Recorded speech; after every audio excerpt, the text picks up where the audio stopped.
Hello दोस्तों, नमस्कार। तो जैसा कि हम लोग बिहार या स्टेट की प्रश्नोत्तरी कर रहे हैं और इस पर हम लोगों ने बहुत सारी प्रश्नोत्तरियां कर ली हैं। यदि आपने उन प्रश्नोत्तरियों को नहीं देखा है तो नीचे डिस्क्रिप्शन बॉक्स में लिंक है, वहां से जाकर के देख सकते हैं। आज के प्रैक्टिस सेट में हम लोग नई प्रश्नोत्तरी को सॉल्व कर रहे हैं और इसके माध्यम से ये देखने की कोशिश करेंगे कि आपकी तैयारी कैसी है और आप कितना सफल हैं प्रश्न को सही करने में। तो आइए हम लोग पहला प्रश्न देखते हैं। पहला प्रश्न है कि सुफलक सुत का अर्थ है उद्धव, कृष्ण, अक्रूर, नंद। पहला नंबर का आप लोग सही उत्तर का चयन करिए। तो जैसा कि आपका सही उत्तर हो जाएगा अक्रूर। ठीक है, क्योंकि जो अक्रूर के पिता का नाम था श्रावफल्क और उन्हीं के नाम के कारण इसको अक्रूर को सुफलक सुत भी कहा जाता है। अगला प्रश्न है कि शब्द की परिभाषा है पद समूह, सार्थक ध्वनि समूह, ध्वनि समूह, ध्वनि। तो हम सभी लोग जानते हैं कि जो शब्द की परिभाषा है वो सार्थक ध्वनि समूह है। निरर्थक ध्वनि समूह से शब्द नहीं बनेंगे, वो निरर्थक शब्द हो जाते हैं। सार्थक ध्वनि समूहों को योग से शब्द बनता है। अगला प्रश्न है कि काव्य हेतु कितने प्रकार के होते हैं? 5, 3, 8, 2। तो जैसा कि हम लोग जानते हैं कि काव्य हेतु 3 प्रकार के होते हैं, प्रतिभा, व्युत्पत्ति और अभ्यास। इसलिए बी ऑप्शन आपका सही हो जाएगा। अगला प्रश्न, प्रश्न नंबर 4। बिंदु में थी तुम सिंधु अनंत, एक सुर में समस्त संगीत, एक कलिका में अखिल वसंत, धरा पर थी तुम स्वयं पुनीत। ये पंत के इस उद्धरण में काव्य गुण है, ओज, प्रसाद, माधुर्य, इनमें से कोई नहीं। सही उत्तर का आप लोग चयन करिए। यदि मेरी वीडियो आपको स्लो लग रही हो तो आप 2x स्पीड पर करके देख लीजिए, आपको बेटर फील होगा।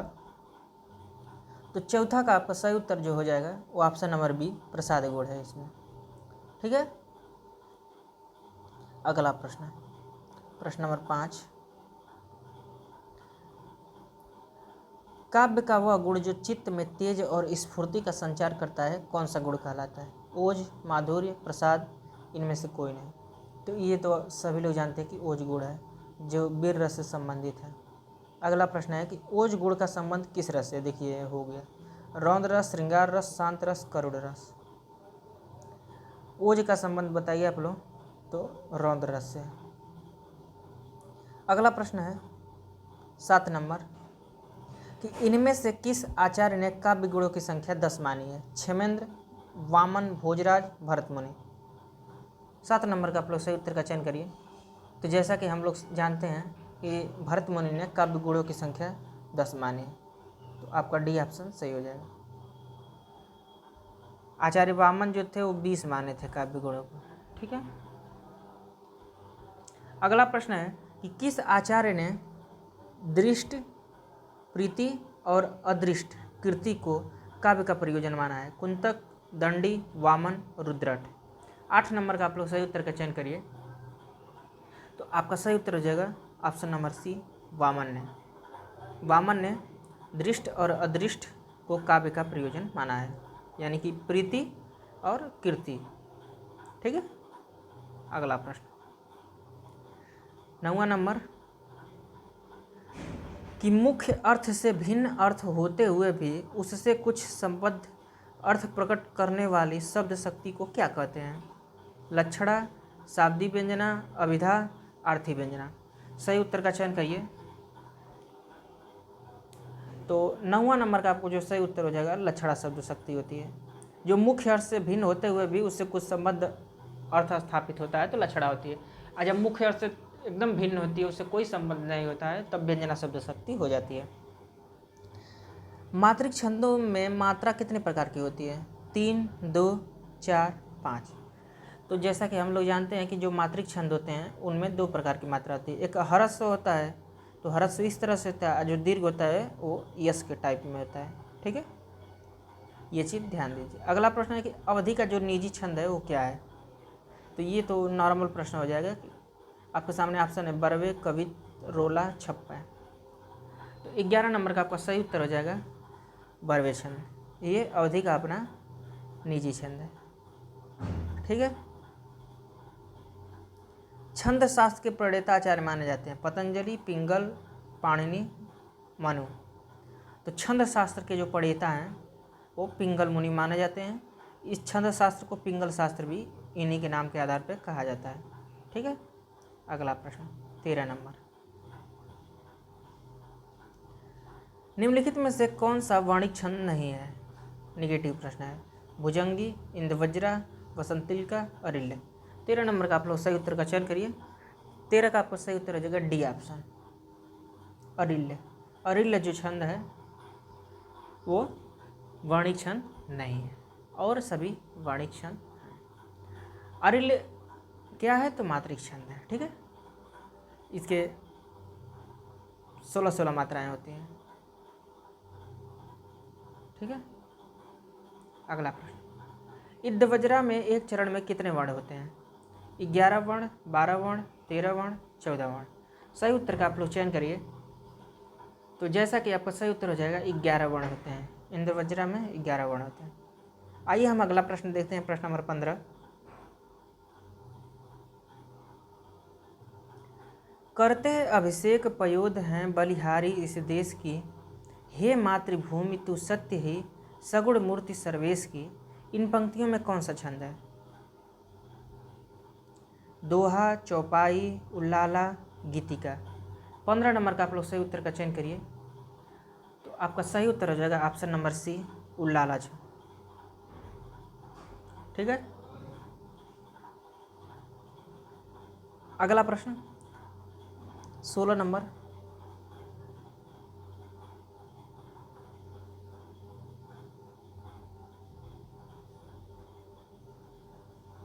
डिगति उर्वी अति गुरवी सर्व पब्बय समुद्र सर, ब्याल बधिर तेहि काल विकल दिगपाल चराचर, दिग्गयन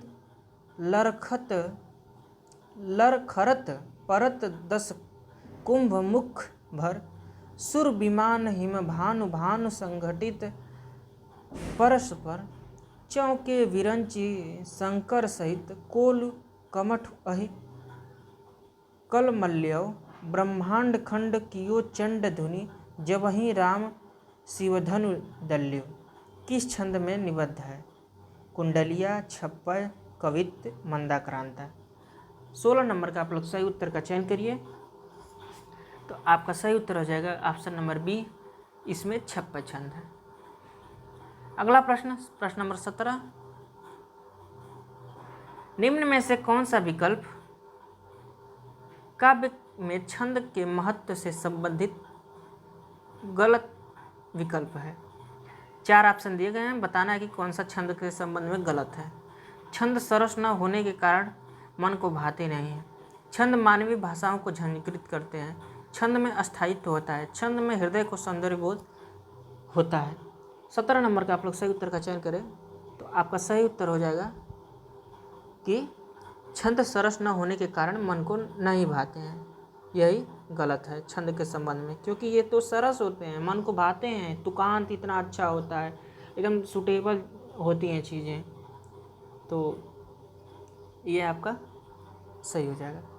अगला है विभाव के भेद हैं। आश्रय आलंबन, आश्रय उद्दीपन, अनुभाव और संचारी भाव, आलंबन और उद्दीपन। 18 नंबर का आप लोग सही उत्तर का चयन करिए। तो विभाव जो होता है इसके जो भेद होते हैं आलंबन और उद्दीपन होते हैं। ठीक है, डी ऑप्शन आपका सही हो जाएगा। अगला प्रश्न 19 नंबर, आपको बताना है कि भट्टनायक का भुक्तिवाद किस दर्शन पर आधारित है। मीमांसा दर्शन, शैव दर्शन, न्याय दर्शन, सांख्य दर्शन। तो ज़्यादातर लोग क्या करते हैं, क्योंकि जो दर्शन हैं आचार्यों के उसको तो याद कर लेते हैं कि भुक्तिवाद किसका है, अव्यक्तिवाद किसका है, अनुमितिवाद किसका है, लेकिन किस दर्शन पर आधारित है उन चीज़ों को लोग याद करना छोड़ देते हैं, तो यह गलतियां हो जाती हैं। तो जैसा कि भट्ट नायक का जो भुक्तिवाद है वो सांख्य दर्शन पे आधारित है। ठीक है, इसलिए आपका डी ऑप्शन सही हो जाएगा। मीमांसा दर्शन पर क्या आधारित है? उत्पत्तिवाद, जो भट्टलोलट का है। शैव दर्शन, तो शैव दर्शन पे अभिनव गुप्त का अभिव्यक्तिवाद है। और न्याय दर्शन, तो न्याय दर्शन पे आपका अनुमितिवाद है, शंकुक का। ये चीज़ें आप दर्शन और वाद कन्फर्म रहिए, इससे हर एग्जाम में 1-2 क्वेश्चन जरूर कहीं ना कहीं टकरा ही जाते हैं। अगला प्रश्न है 20 नंबर। हिमाद्रि तुंग श्रृंग से प्रबुद्ध शुद्ध भारती स्वयं प्रभा समुज्जला स्वतंत्रता पुकारती।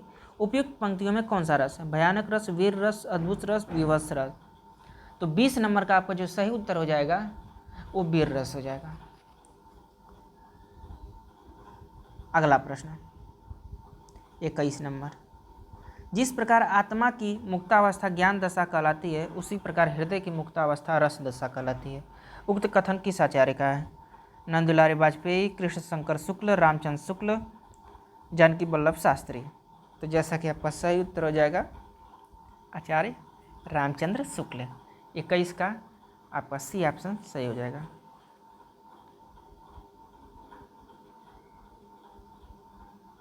अगला प्रश्न है 22 नंबर।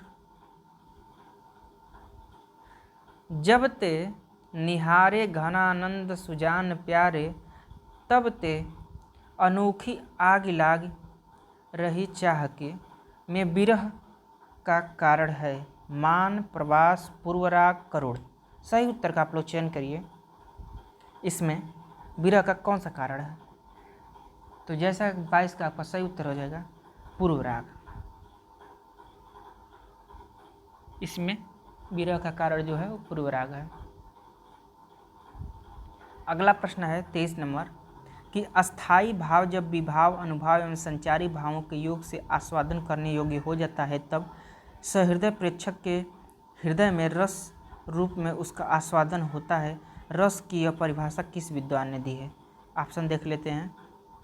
आचार्य विश्वनाथ, आचार्य रामचंद्र शुक्ल, आचार्य धनंजय। सही उत्तर का आप लोग चयन करिए। तो जैसा कि 23 नंबर का आपका सही उत्तर हो जाएगा ऑप्शन नंबर 1 श्याम सुंदर दास। श्याम सुंदर दास का ये स्टेटमेंट है। अगला प्रश्न है कि निम्नलिखित में से किसे संचारी भाव कहते हैं? विभाव, व्यभिचारी भाव, अनुभाव, अस्थाई भाव। तो हमारे रस में जो संचारी भाव की संख्या वो 33 है, और संचारी भाव आप जो कहेंगे वो व्यभिचारी भाव को कहेंगे। ठीक है, 24 का बी ऑप्शन सही हो जाएगा। इसके बाद अगला क्वेश्चन 25 नंबर। निम्न विकल्पों में संयुक्त वाक्य को पहचानना है। बच्चा जिस कक्षा में है प्रसन्न है, सूर्य पूर्व से उदय होता है, वह अच्छे स्कूल में पढ़ा है और वह स्कूल उसके घर के पास था, मैं बहुत थक चुका। तो आपका सही उत्तर हो जाएगा। संयुक्त वाक्य पूछा है तो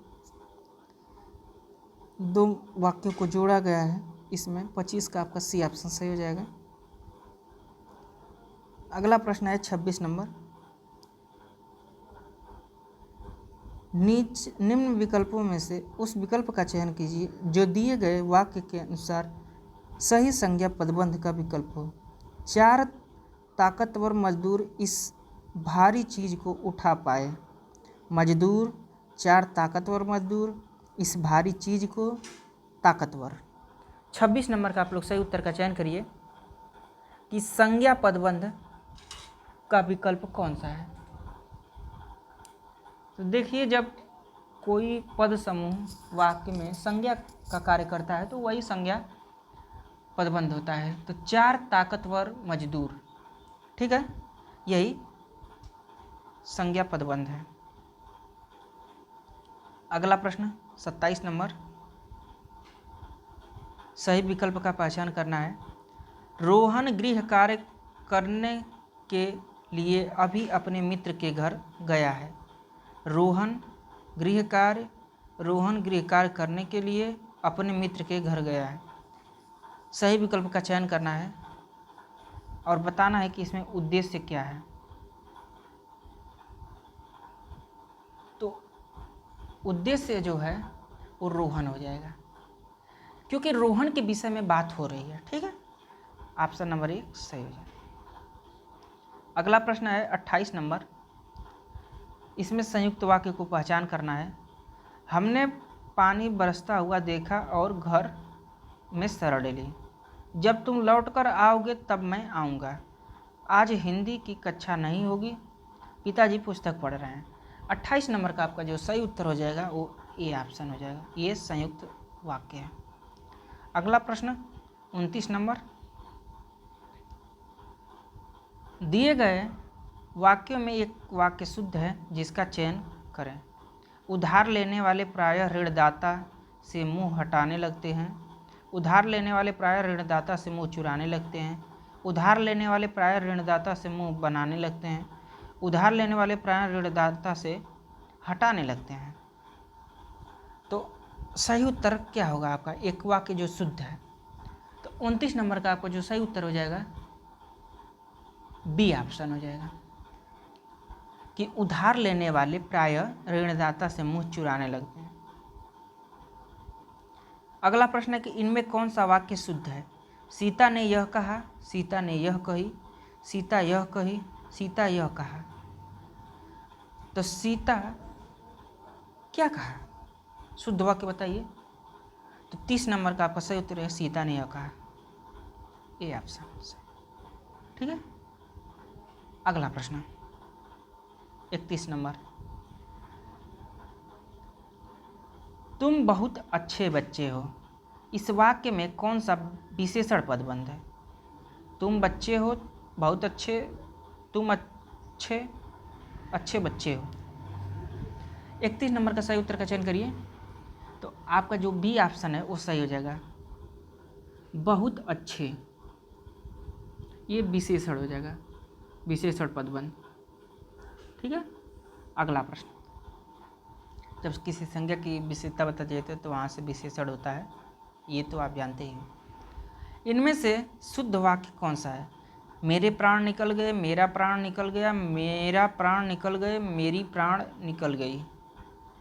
32 नंबर का आपका सही उत्तर हो जाएगा ऑप्शन नंबर 1 मेरे प्राण निकल गए। अगला प्रश्न 33 नंबर। साहित्य और जीवन का घोर संबंध है। वाक्य में अशुद्ध अंश बताना है। जीवन का घोर संबंध है साहित्य और, इसमें बताना है कि कौन सा जो वाक्य है उसका अंश अशुद्ध है। तो 33 का आपका सही उत्तर हो जाएगा बी ऑप्शन घोर। ये जो घोर है ये अशुद्ध है। साहित्य और जीवन का घनिष्ठ संबंध है, घनिष्ठ होना चाहिए। ठीक है, घनिष्ठ। अगला प्रश्न 34 नंबर। जैसे ही अमृता घर पहुंची वैसे ही संस्कृति चली गई। कैसा वाक्य है? जैसे पहुंची वैसे संस्कृति चली गई। एक वाक्य दूसरे पर आश्रित है। आइए हम ऑप्शन देख लेते हैं। संयुक्त वाक्य, विस्मयादि बोधक वाक्य, मिश्रित वाक्य, सरल वाक्य। सही उत्तर का आप लोग चयन करिए। तो जैसा कि आपका 34 नंबर का सही उत्तर हो जाएगा मिश्रित वाक्य। देखिए, जब दो वाक्य दिया गया है और ये वाला वाक्य इस पर आश्रित है तो मिश्रित हो जाता है, जुड़ गया है। लेकिन जो दो स्टेटमेंट दिए गए हैं और ये वाला स्टेटमेंट इस पर आश्रित नहीं है, ये भी अपने आप में पूर्ण है और ये भी अपने आप में पूर्ण है, तो संयुक्त हो जाता है। और सरल वाक्य में तो एक कर्ता एक क्रिया होती है, ये सरल वाक्य सीधा सीधा। तो ये चीज़ ध्यान देना है आपको। अगला प्रश्न 35 नंबर। उसने खा लिया होगा अर्थ की दृष्टि से किस प्रकार का वाक्य? इच्छावाचक, संकेतवाचक, विस्मयवाचक, संदेहवाचक। वह उसने खा लिया होगा, आपको क्या लग रहा है? संदेहवाचक। इसमें संदेह प्रकट हुआ है कि अच्छा खा लिया होगा। और देखिए जो वाक्य होते हैं अर्थ की दृष्टि से वो 8 प्रकार के होते हैं, रचना की दृष्टि से 3 होते हैं, सरल, मिश्र, संयुक्त। ठीक है। अगला प्रश्न, निम्नलिखित में से संयुक्त वाक्य कौन सा है? हमने खाना नहीं खाया, मैं खाना खा चुका तब वह आया, बिजली चमकती है, मैंने खाना खाया और मेरी भूख मिट गई। तो संयुक्त वाक्य बताना है तो 36 नंबर का आपका सही उत्तर हो जाएगा डी ऑप्शन। अगला प्रश्न, जिस पत्तल में खाना उसी पत्तल में छेद करना कहावत का अर्थ है? अपने हाथों अपना ही नुकसान करना, कृतज्ञ होना, परोसे गए भोजन का निरादर करना, मूर्खतापूर्ण कार्य करना।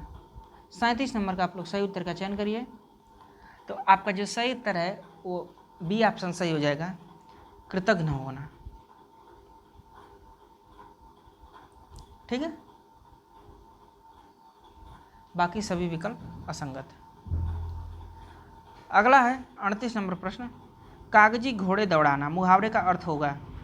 नकली घोड़े दौड़ाना, बहुत परिश्रम करना, व्यर्थ की लिखा पढ़ी करना, जांच पड़ताल करना। तो 38 नंबर का आपका जो सही उत्तर होगा वो व्यर्थ की लिखा पढ़ी करना, ये सही हो जाएगा। अगला प्रश्न 39 नंबर, खेत रहना मुहावरे का अर्थ बताइए? युद्ध में शहीद होना, कानूनी विवाद से जमीन का बच जाना, जमीन बिक जाना, जमीन खरीदना। तो खेत रहना जो है वो युद्ध में शहीद होना है। अगला प्रश्न, आकाश टूट पड़ना मुहावरे का अर्थ है? अचानक तूफान आ जाना, अचानक विपत्ति आ जाना, अचानक बाढ़ आ जाना, अचानक घर से चले जाना। आकाश टूट पड़ना का क्या अर्थ होगा? तो 40 नंबर का आपका सही उत्तर हो जाएगा बी ऑप्शन, अचानक विपत्ति का आ जाना। ठीक है। अगला प्रश्न 41 नंबर, खाक में मिलाना मुहावरे का अर्थ बताइए? सब तोड़ देना, कीचड़ में मिला देना, नष्ट कर देना, हानि पहुंचाना। तो 41 नंबर का आपका सही उत्तर हो जाएगा सी ऑप्शन, नष्ट कर देना। अगला प्रश्न है कि निम्नलिखित प्रश्न में 4 विकल्पों में से उस विकल्प का चयन करें जो दिए गए मुहावरे का सही अर्थ हो। सर पर कफन बांधना, बहुत लज्जित होना, सेखी बघारना, संकट से बचना, बलिदान के लिए तैयार होना। तो जो सर पे जो कफन बांधता है वो हमेशा बलिदान के लिए तैयार रहता है। 43 नंबर प्रश्न, मरने के लिए तैयार हो जाना अर्थ देने वाला मुहावरा कौन सा है? सिर पर खून सवार होना, भूत सवार होना, कफन बांध लेना, खून उतर आना, आंखों में खून उतर आना। 43 नंबर का आप लोग सही उत्तर का चयन करिए। तो सिर पर कफन बांध लेना, जो सिर पर कफन बांध लेता है वो मरने के लिए हमेशा तैयार रहता है। 44 नंबर, हाथ कंगन को आरसी क्या इस लोकोक्ति का अर्थ है? अहंकार की बातें करना, शक्तिमान की विजय, प्रत्यक्ष के लिए प्रमाण क्या, सिद्धांतहीन मनुष्य। तो 44 नंबर का आपका जो सही उत्तर हो जाएगा सी ऑप्शन होगा, प्रत्यक्ष के लिए प्रमाण क्या। ठीक है। अब आइए अगला प्रश्न देखते हैं 45 नंबर, सदगति शब्द में समास होगा? तत्पुरुष समास, कर्मधारय समास, अव्ययीभाव समास, द्विगु समास। सही उत्तर का आप लोग चयन करिए कि इनमें कौन सा समास होगा। सदगति, तो जैसा कि इसमें तत्पुरुष समास हो जाएगा, सत्य की ओर गति। अगला है आजन्म शब्द में समास है? बहुब्रीहि समास, द्वंद्व समास, अव्ययीभाव समास, कर्मधारय समास। आजन्म, तो ये आपका हो जाएगा अव्ययीभाव समास। यथाशक्ति, आजन्म, हर दिन, प्रतिदिन, उपकूल, इन सब में अव्ययीभाव समास होता है। नीलोत्पल शब्द में समास है? अव्ययीभाव, तत्पुरुष, कर्मधारय, बहुब्रीहि। नीलोत्पल 47 नंबर का आप लोग सही उत्तर का चयन करिए। तो नीला है जो उत्पल, यानी कि इसमें विशेष संबंध दिखाया गया है, तो यहाँ पे आपका कर्मधारय समास हो जाएगा। तो 47 का सी ऑप्शन सही हो जाएगा। इसके बाद 48 नंबर प्रश्न कि राजा रानी में कौन सा समास है? और आपके सामने देखिए ऑप्शन दिया गया है अव्ययी भाव, तत्पुरुष, कर्मधारय, द्वंद्व। तो राजा और रानी, डी ऑप्शन सही हो जाएगा, द्वंद्व समास। अगला प्रश्न है कि भारत रत्न में कौन सा समास है? अव्ययी भाव, बहुब्रीहि, तत्पुरुष, द्विगु। तो भारत रत्न का जो विग्रह हो जाएगा भारत का रत्न, तो 49 नंबर का आपको जो सही उत्तर हो जाएगा सी ऑप्शन, तत्पुरुष समास। और आज का ये आखिरी प्रश्न है 50 नंबर। इसके बाद आगे की प्रश्नोत्तरी हम लोग नेक्स्ट वीडियो में करेंगे। मुख चंद्र में समास है कर्मधारय, बहुब्रीहि, तत्पुरुष, द्वंद्व। सही उत्तर का आप लोग चयन करिए, मुख चंद्र। तो 50 नंबर का आपको जो सही उत्तर होगा वो कर्मधारय समास होगा, मुख रूपी चंद्रमा। ठीक है, तो दोस्तों यहाँ तक देखने के लिए आप लोगों का बहुत धन्यवाद। हम लोग फिर मिलते हैं इसके आगे वाली वीडियो में, तब तक के लिए नमस्कार।